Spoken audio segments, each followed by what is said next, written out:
मुन्नू एक निहायत प्यारी और नटखट बिल्ली है।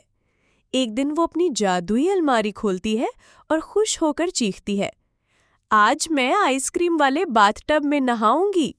मुन्नू रंग बिरंगी आइसक्रीम के बड़े से टब में छलांग लगा देती है। टब में गुलाबी स्ट्रॉबेरी, नीला ब्लूबेरी, सब्ज पिस्ता और पीला आम फ्लेवर गोल गोल घूम रहा होता है। जैसे ही वो नहाती है, छोटी छोटी आइसक्रीम की बूंदियां उसके ऊपर चमकने लगती हैं।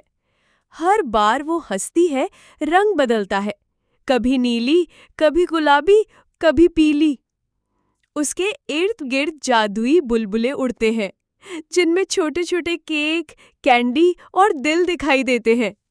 एक बुलबुला फटता है तो मुन्नू जोर से हंसती है, अरे आपने अभी तक लाइक नहीं किया। मेरी आइसक्रीम नहाटी वीडियो इतनी मजेदार है। किन्नी मिन्नी टीवी को सब्सक्राइब करना न भूलें।